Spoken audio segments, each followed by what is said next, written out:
ஞானஸ்தானத்தை எடுத்துட்டு ஏதோ ஒரு மனம் போன போக்கில போயிட்டு சத்துரு விரித்து வச்சிருக்கிற வலையில் அகப்பட்டுட்டு ஐயோ அம்மோனி கத்தி பிரயோஜனமே இல்லை.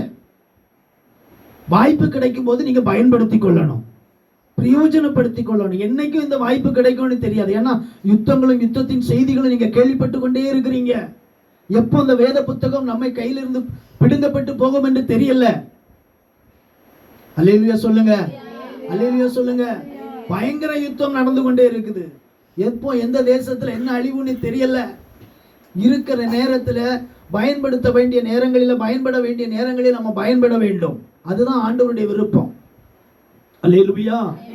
யாரோ ஒருத்தர் சொன்னா நீ ஞானஸ்தானம் எடுத்துட்டு சபையில உட்கார்ந்து மாசத்துல ஒருக்கா திருவிருந்து எடுத்துட்டு அப்படியே குடிச்சிட்டு சாப்பிட்டுட்டு அப்படியே உட்கார்ந்துட்டு கையை தட்டு சொன்னா கையை தட்டிட்டு போறது ஆண்டவருக்கு விருப்பம் அல்ல.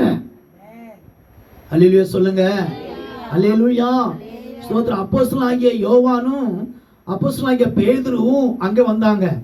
வந்து அவர்கள் மேல கரங்களை வைத்தாங்க. நல்லா கவனிக்கணும். நீங்க அப்போஸ்தலர் 8:14 முதல் வாசித்து பார்த்தீங்கன்னா, சமாரியார் தேவ வசனத்தை ஏற்றுக்கொண்டதை எருசலேமில் உள்ள அப்போஸ்தலர்கள் கேள்விப்பட்டு பேதுருவையும் யோவானையும் அவர்களிடத்திற்கு அனுப்பினார்கள். இவர்கள் வந்தபோது அவர்களில் ஒருவனும் பரிசுத்த ஆவியை பெறாமல் கர்த்தராகிய இயேசுவின் நாமத்தினாலே ஞானஸ்தானத்தை மாத்திரம் பெற்றிருக்கிறவர்களாக காண்கிறார்கள். அல்லேலூயா சொல்லுங்க, அல்லேலூயா. இது யாரு காண்றா? யோவானும் பேதுருவும் பார்க்கிறாங்க. ஞானஸ்தானம் எடுத்ததோடு அப்படியே உட்கார்ந்துறாங்க. இப்ப யாருடைய பார்வையில இவங்க ஞான அபிஷேகத்தை பரிசுத்தாவினுடைய வல்லமையை பெற்றுக்கொள்ள கண்டாங்க? அப்போஸ்தலனாகிய பேதுருவும் யோவானும் பார்த்தாங்க. அல்லேலூயா சொல்லுங்க. இது ஆண்டவருக்கு விருப்பம் அல்ல. ஆகவே ஸ்தோத்திரம், பேதுருவும் யோவான் என்ன செய்தாங்க பாருங்க.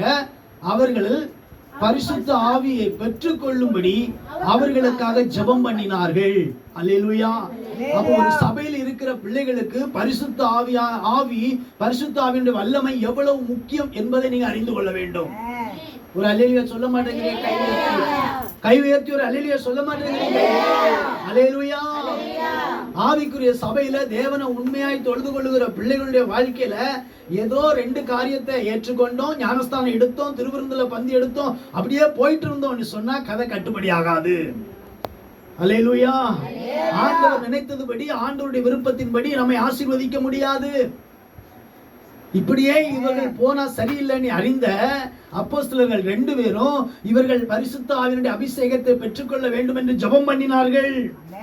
அல்லேலூயா சொல்லுங்க. இது அவர்களுக்கு தேவையா?